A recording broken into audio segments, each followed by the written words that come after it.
What is going on, everybody? What is going on? The Catch fam, my name is John Dawson, and in today's video, we are hopping into our must-start wide receivers for Week 16 of the 2022 fantasy football season. If you guys do enjoy today's content or find it helpful, be sure to hit that like button on the way in.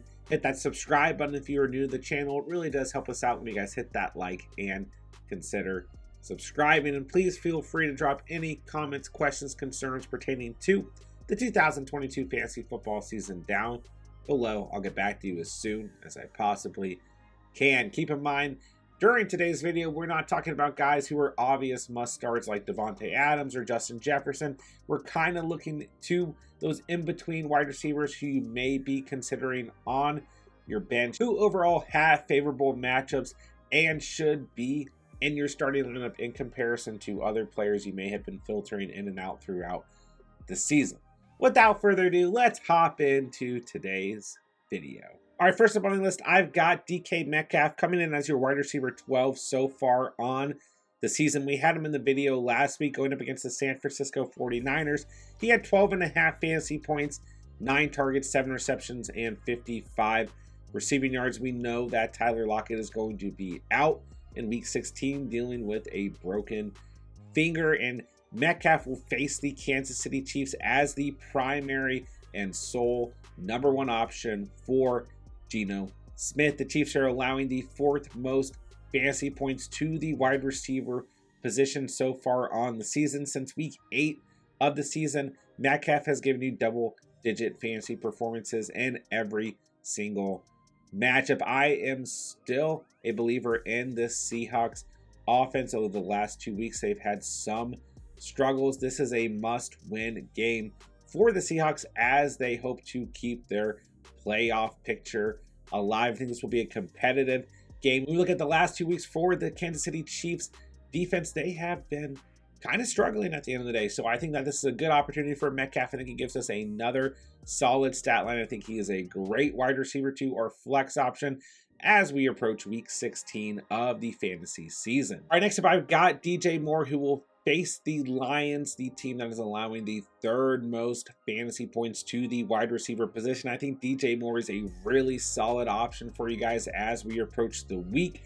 18.3 fantasy points for DJ Moore in Week 15 against the Pittsburgh Steelers, another team that essentially has no secondary. 6 targets, 5 receptions, 73 receiving yards, and an impressive touchdown grab for DJ Moore in Week 15. Since Sam Darnold has been named the starter, we've definitely seen more value out of DJ Moore. 20.3 fantasy points in Week 12, the bye week in Week 13. Then he was banged up in Week 14. Nonetheless, like I said, this past week he looked solid overall. The Panthers are actually in. The Panthers actually have a chance to make the playoffs if they win out. The Lions are also in the playoff hunt. This is going to be a more competitive game than you think. I think that DJ Moore is a really solid flex play going into the week against a very poor Detroit Lions secondary. All right, next up, I've got Scary Terry himself. We talked about the Seahawks receivers last week going up against a Niners defense that is extremely good. And we think of this Niners defense, we think of a scary unit overall, but the weakest part of this Niners defense is the secondary, allowing the 10th most fantasy points to the wide receiver position so far on the season. They played pretty well against the Seahawks last week in terms of the wide receiver position, but we just talked about DK Metcalf having double-digit fantasy points. I think that Terry McLaurin, who has given you double-digit fantasy points in his last 2 weeks, 13 fantasy points against the New York Giants, 6 targets, 6 receptions, 70 receiving yards, will have a solid stat line here in Week 16 against the Niners. And what we really want to look at is the potential game script here. I don't think this is going to be a great day for the Commanders whatsoever. Like we just mentioned, this Niners defense is absolutely for real. But when the Commanders are playing from behind, there's a little bit of panic in this team. And Taylor Heineke, when he panics and when he is in a game script where he needs to throw the football, he goes to Terry McLaurin. Often McLaurin is that security blanket for Heineke. So It's a decent matchup overall. You could argue that with the pass rush and the Niners' ability to stop the run, even with the faulty secondary, so to speak, in comparison to the other two aspects of the defense, it's still a bad matchup. But what we have to look at is the ultimate game script here. The Commanders on the outside looking in for the playoffs. Right now, they are a wild card spot. And on the other hand, you got the Niners fighting for seeding in the NFC. Once again, another competitive game script that I believe the Commanders will have to throw the football in.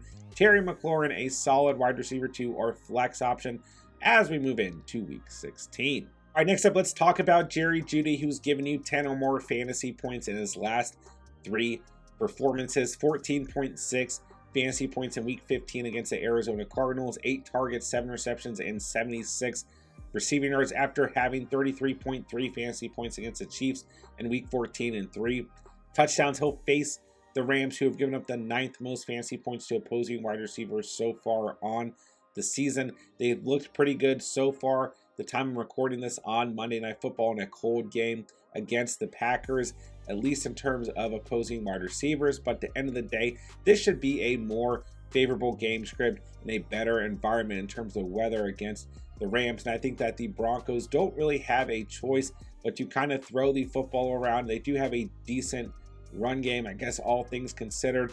But Jerry Jeudy is going to be the primary receiver. It's good that he showed chemistry with Brett Rypien over the last 2 weeks. Courtland Sutton is hoping he can play in week 16. And even if he does, I think that Jeudy has already established that chemistry with starting quarterback Brett Rypien. And if Rypien's not the starting quarterback, well, Jeudy has good chemistry with Russell Wilson. Anyways, at the end of the day, Judy's looked good these last 3 weeks. Has kind of come back on since the injuries that kept him out in between weeks 10 and 13. I think that Jeudy is just a solid flex play moving into week 16. Next up on the list, I've got Garrett Wilson. He was in the video last week, came out with 13.8 fantasy points against the Detroit Lions, 9 targets, 4 receptions, and 98 receiving yards. He also had 13.8 fantasy points in week 14, but at least 13.8 fantasy points in his last 4 performances with a ceiling of 26.4 fantasy points. This week, he'll get the Jacksonville Jaguars, a unit that is allowing the 12th most fantasy points to the wide receiver position. It's a very favorable matchup. The Jaguars defense is allowing for quite the shootouts as of late. Both these teams have playoff hopes. This is going to be a competitive game. Overall, it's in Jacksonville. There's a likelihood that the Jets are playing from behind here. Not entirely sure who the starting quarterback for the Jets will be, but I encourage you guys last week, even after we got the news that Mike White would not be playing and Zach Wilson would be playing, to still start Garrett Wilson, because we did get some mid-season chemistry between Zach Wilson and Garrett Wilson, and he performed just fine. Obviously, the ceiling wasn't as high as we'd like to see, but I still believe in Garrett Wilson. I still think he's a really solid option for your starting lineup as we move into week 16. All right, last of all, I just want to mention the New York Giants wide receivers who will get the Minnesota Vikings, who have a secondary allowing the 2nd most fantasy points to the wide receiver position so far on the season. A defense that ultimately, from a fantasy football perspective, has not been playing good as of late. So check your waiver wire. Look for guys like Darius Slayton, Richie James, and Isaiah Hodgins. You know, all these guys kind of performed last week, all things considered. The target share was kind of spread around. You had Hodgins with 4 targets, Richie James with 5, and Darius Slayton with 7. Slayton has given us enough good fantasy performances on the season to go ahead and pick him up and start him. He's 39% rostered according to the Sleeper app. A really favorable matchup overall here. Hodgins is just 4% rostered, and Richie James just 17% rostered. And honestly, in the last couple weeks, they've given us enough good fantasy performances to consider them as well. But I still consider James and Hodgins more of deeper flex value and deeper PPR leagues, right? But Darius Slayton, absolutely worth a start. The other 2 Giants receivers, absolutely worth a look just due to this matchup alone here in week 16. And that'll do it for today's video. If you guys did enjoy the content today, be sure to hit that like button on the way out. Hit that subscribe button, of course, if you are new to the channel. And please feel free to drop any comments, questions, concerns pertaining to the 2022 fantasy football season down below. I'll get back to you guys as soon as I possibly can. With that, I'll say thank you guys so much for watching and or listening, And remember, you saw it here on the catch.